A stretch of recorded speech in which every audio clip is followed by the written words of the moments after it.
የምትወጂው ሌስ ታይም እንደምትዩ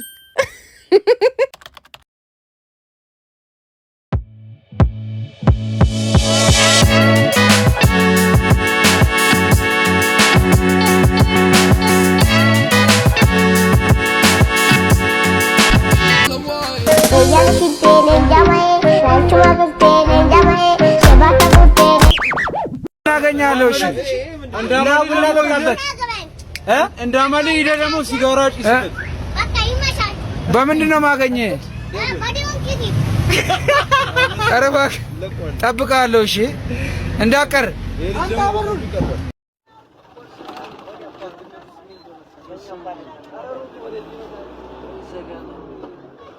ይሁንና ቪዲዮ ናቴ ዙረታም እያለች የምሰድበኝ የኔ ህይወትና የላይፍ ኦፍ አቤል ህይወት ልዩነት እኔ ሽሮ በበላ አንጀቴ በአንበሳ አውቶቡስ ላይ እናታች እያልኩ ስንከራተት ውላለሁ። እርሱ ግን ከግብጽ እስከ ፓሪስ፣ ግሪክ እስከ ናይጄሪያ፣ ከሲሼልስ እስከ ታንዛኒያ፣ ከባህር ዳር እስከ ላሊበላ፣ ከቆቦ እስከ ኦሞ ሸለቆ፣ ከፓስታ እስከ በርገር፣ ከበግ ጥብስ እስከ ላዛኛ፣ ከሻኛ እስከ መጋኛ አቤል ያልበላውና ያላየው ነገር አለመኖሩ ነው። ይህን ሁሉ ሲያደርግ ታዲያ ገንዘቡን እንደምትሉ ባለስልጣን ቤተሰቦቹ ወይንም ዘውድ ከደፉት ዘመዶቹ ሳይሆን ያገኘው ከናንተው ኪስ ከአፍንጫችሁ ስር ነው የሚያገኘው። አቤል ከ6 በላይ የገንዘብ ምንጮች አሉት። አንደኛው ፕሮሞሽን ነው።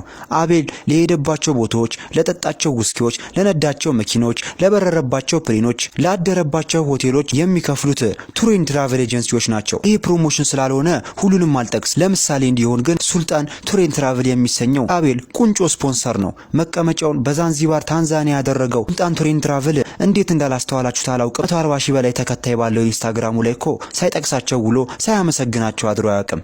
ተመልከቱ። ሱልጣን አይካዞፒያ ታዲያ ሁሉንም እነሱ ይከፍሉለታል እንዴ ካላችሁኝ፣ ሁለተኛ ደግሞ አቤል 85000 ሰብስክራይበር ያለው የዩቲዩብ ቻናል ያለው ሲሆን እናም የቻናሉ በአጠቃላይ 4,683,559 ቪው አለው። 1 ሚሊዮን ቪው ከ2 እስከ 3000 የአሜሪካን ዶላር የሚከፍለው ዩቲዩብ አቤልን በአጠቃላይ ከ430,000 እስከ 700,000 የኢትዮጵያን ብር በዩቲዩብ ቻናሉ ብቻ ከፍሎታል። ታዲያ በዚህ ገንዘብ አቤል ጊዜ ዱባይ ይሄዳል ብዬ ለማጣራት የኢትዮጵያ አየር መንገድ ዌብሳይት ላይ የ7 ቀን ደርሶ መልስ ቲኬት አዝዤ ነበር። ዛሬ ተነስቼ የዛሬ 7 ቀን ልመለስ የኢትዮጵያ አየር መንገድ 13231 የኢትዮጵያን ብር ከፍለው ጠይቆኛል። አቤል ከዩቲዩብ በሰራው ገንዘብ ዱባይ 21 ጊዜ መመላለስ ይችላል ማለት ነው። መጣ ቪዲዮ ይሰራል፣ ገንዘብ ያገኛል፣ መልሶ ደርሶ ይመጣል፣ እንደገና ቪዲዮ ይሰራል፣ በዛው ገንዘብ ያገኛል። ከዚህ በተረፈ ከኑ ኢትዮጵያ ቱር ኤንድ ትራቨል ጋር የሚሰራ ሲሆን ሄደል የሚበላበት ፒኮሎ አዲስና ሬስቶራንቶች ይጋብዙታል። አለል ላለው ደግሞ የሼፍ ዮሐንስ አሳ ቤት እየሄደ ይመገቡ። ተርቤ ያላቅም ያለው ለካ በምክንያት ነው።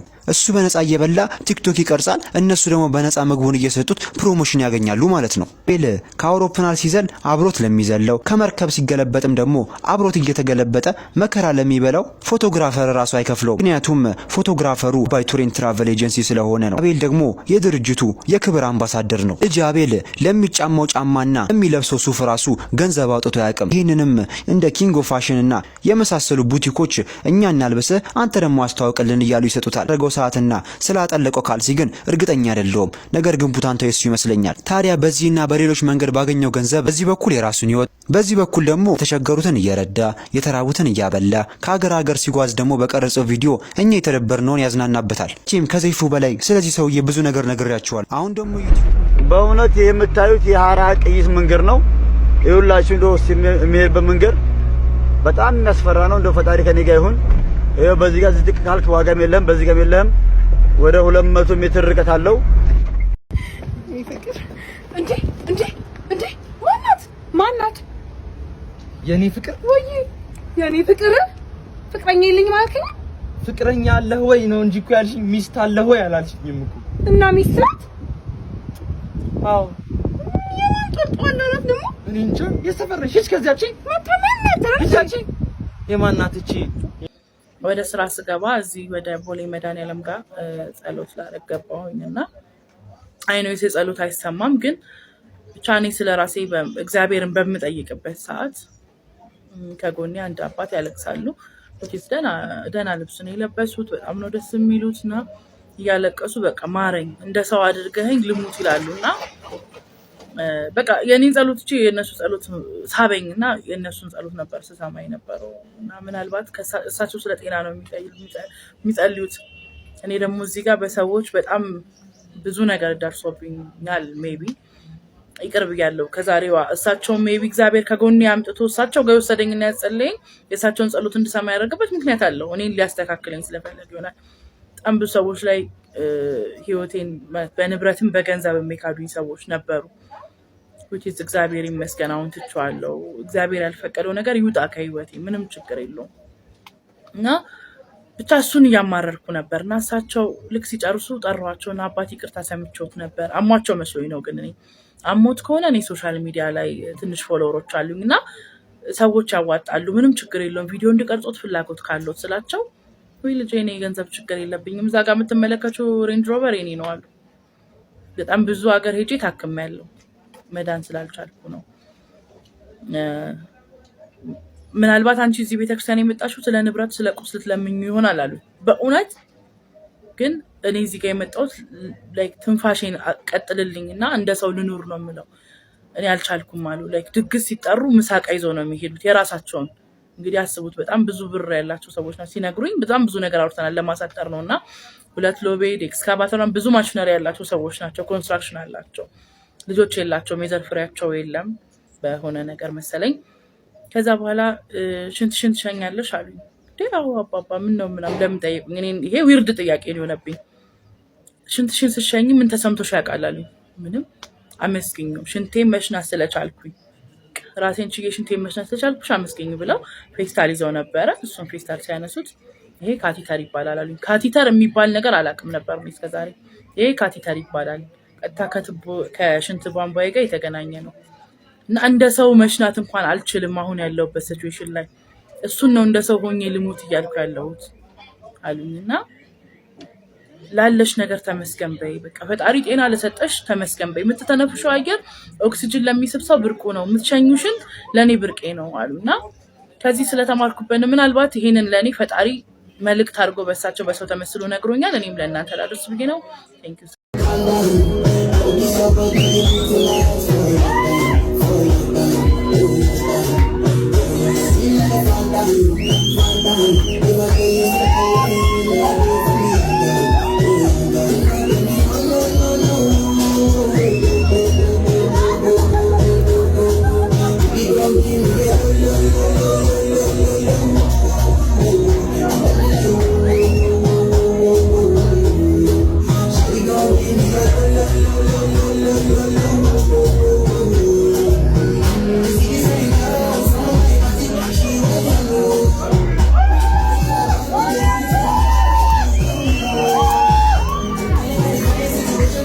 ዩ ሰው አክተር ባይተውን እንትና ባቡጂ ምንጂ ባቡጂ የሚባል ጠቅላላ ሙያተኛውን የሚያሰድብ ድርጊት ስለሚያደርግ በጅምላ ነው እያስጨፈጨፈን ያለውና ለዛ ነው ተናድጄ ነው እና ከሚያረጋቸው ድርጊቶችን ቢቆጠብ ካልሆነ ደግሞ አሁን የጀመረው ሙያ ቢቀጥልበት ከፊልም ወጥቶ አዲስ የጀመረው ሙያ አለ ባቡጂ ሰላም ነው ሰላም አን እንጃ አሌክስ አንተ ፊልም መስራት የለብህም አክተርም አትመጠንም እያለ ነው ምን ትለዋለህ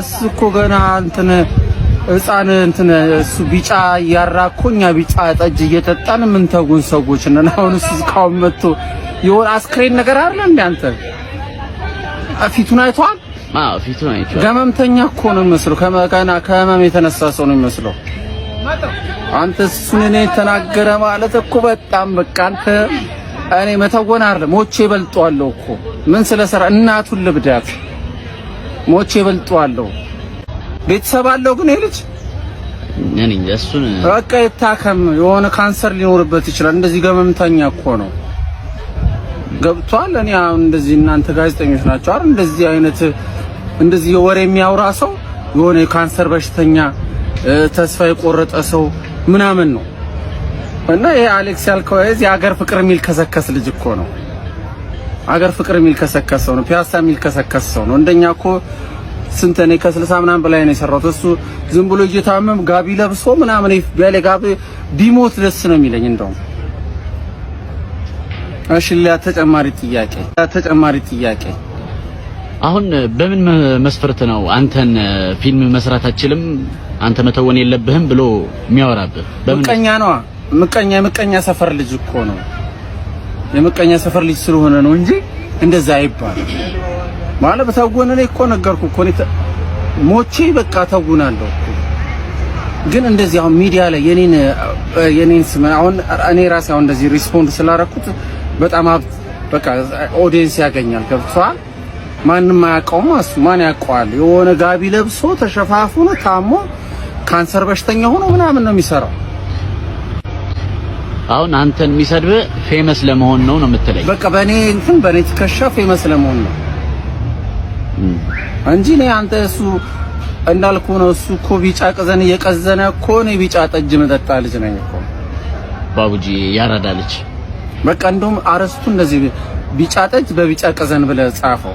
እጽፍለታለሁ። በቃ ጻፍለት። ይመች ሲዱበን ፈርተያን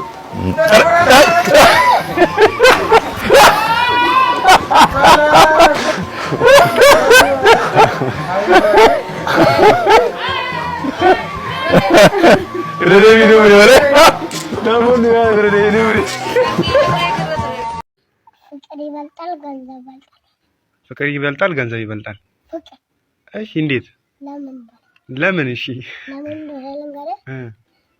ይሄን ስገዛ ይሄን ስበላ ይሄን ስጠጣ ይሄን ሰው ስታሳክም ይሄን ስጠራ ለትምህርት ቤት ስከፍል ምን ስታረግ ያልቃል። ፍቅር ግን ተጣብቆ እንዳላስኪድ አይላቀቅም፣ አይፋታም። በኢቢኤስ ቴሌቪዥን ጣቢያ የመዝናኛ ፕሮግራም አዘጋጅና አቅራቢ ለሆነችው ጋዜጠኛ የመሰናበቻ ፕሮግራም ተዘጋጀ። ለጋዜጠኛዋ የመሰናበቻ ፕሮግራም የሚደረገው ለ3 ዓመት ገደማ ከሰራችበት ተቋም ለመልቀቅ በመወሰኗ ነው።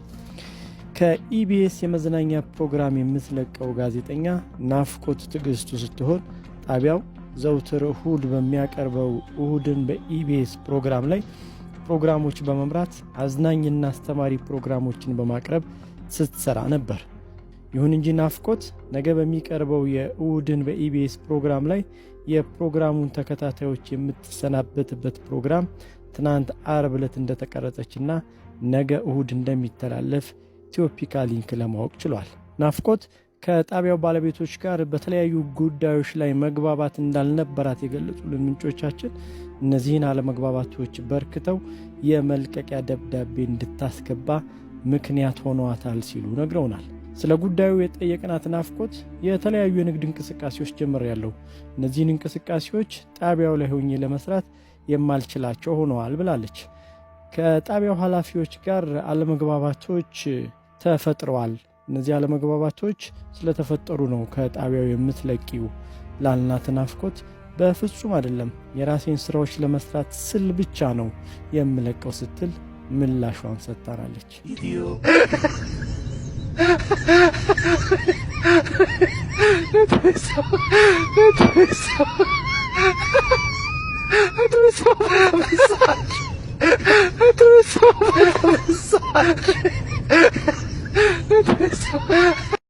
ስድስት ቁጥር አስፈርሚና 9 ቁጥር ሄደሽ ማህተም አስመች ማለት ምንድን ነው? እስቲ እንደው አስረዱኝ። 9 ቁጥር ያለችው ሴትዮ ማህተሙ ይዛ አትቀመጥም እንዴ? ፈራሚዋ ይህንን አደገኛና አስፈሪ ምግብ እበላው ዘንድ እርዳኝ፣ በጌታ በኢየሱስ ስም የምበላበት ጉልበት ስጠኝ፣ እኔ ጌታ ሆይ ከብዶኛል። ውድ ተመልካቾች ይሄ የማሳያችሁ ቪዲዮ አፈ ታሪክ ወይ ተረት አይደለም። ትላንት በአንድ ጓደኛችን ለጎረቤት ስጦታ የተሰጠች ፍየል ነች። መሲና ተብላ ነበረ የተሰጠችው። ለበዓል ሊያርዳትኝ ጠዋት 11 ሰዓት ቀጠሮ ተይዞላት ነበር። እናም ለማረድ 11 ሰዓት ተነስተን ስንሄድ 2 ልጆችን ወልዳ ተኝታ አገኘናት። በጣም የሚያስገርምና በጣም ያስደነገጠን ነገር ነበር። ከመሃንነት አውጥቶ